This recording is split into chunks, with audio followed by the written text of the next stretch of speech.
શ્રાવણ માસની અંદર શિવ પૂજા કરીએ છીએ તો એક વિશેષ ઉપાય કે જે પારદ શિવલિંગનો મહિમા વર્ણવ્યો.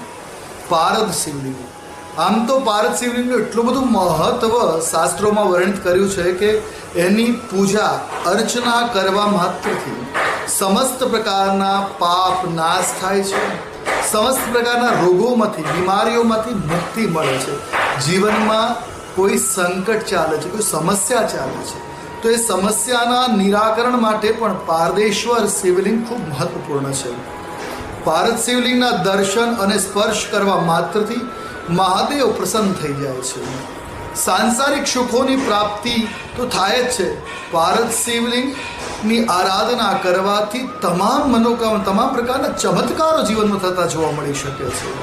અને એટલે જ તો શાસ્ત્રમાં કહ્યું છે રસલિંગમ તુ વિશેષ્યતે. રસલિંગ એટલે પારો જે છે એ લિક્વિડ છે, જેને મર્ક્યુરી પણ કહેવામાં આવે છે, અને જે ખાસ કરીને ચાંદી જેવા તરલ પદાર્થ જેવું દેખાતું હોય છે. અને આ પારામાંથી જ્યારે શિવલિંગ નિર્માણ થયું હોય, આ પારો તો પહેલાં કહેવાય છે વિષાક્ત હોય છે, ઝેરીલો હોય છે. એને અષ્ટ સંસ્કારના વિધાન દ્વારા તૈયાર કરવામાં આવે અને ત્યારબાદ એક કઠોર ઘન સ્વરૂપમાં આવે અને ત્યારબાદ એનું શિવલિંગ નિર્માણ થાય છે. આ શિવલિંગની પૂજા અર્ચના કરવાથી શાસ્ત્રમાં તો ત્યાં સુધી કહ્યું છે કે પારદ શિવલિંગના દર્શન એ 12 જ્યોતિર્લિંગના દર્શન સદૃશ માનવામાં આવે છે.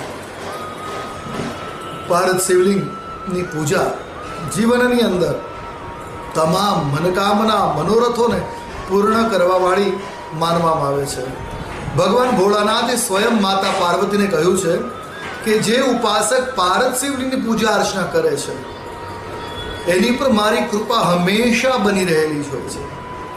એને અકાળ મૃત્યુ, રોગ, દરિદ્રતા જેવા સમસ્ત દુઃખોમાંથી મુક્તિ મળી જાય છે અને એમનામાં સ્થિરતાના ગુણ આવે, એમનું માન સન્માન વધે છે, યશ પ્રતિષ્ઠા વધે છે, ધન અને ઐશ્વર્યની પણ વૃદ્ધિ થાય છે.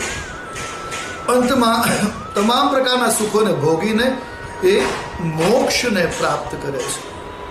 દેવતાઓએ જ્યારે હનુમાનજીને પારદ શિવલિંગને ઉપહાર સ્વરૂપે આપ્યું ત્યારે શિવલિંગની પૂજા અર્ચના કરવામાં ભગવાન શિવ જલ્દી પ્રસન્ન થતા છે એવું જણાવ્યું છે. ભગવાન વિષ્ણુએ પણ શિવલિંગની ઉપાસના કરી ભગવાન શિવને અનેક શક્તિઓ પ્રાપ્ત કરી અને રાક્ષસોનો અંત કર્યો છે. એટલે શાસ્ત્રોમાં પારદ શિવલિંગની મહિમા ખૂબ વર્ણવવામાં આવી છે.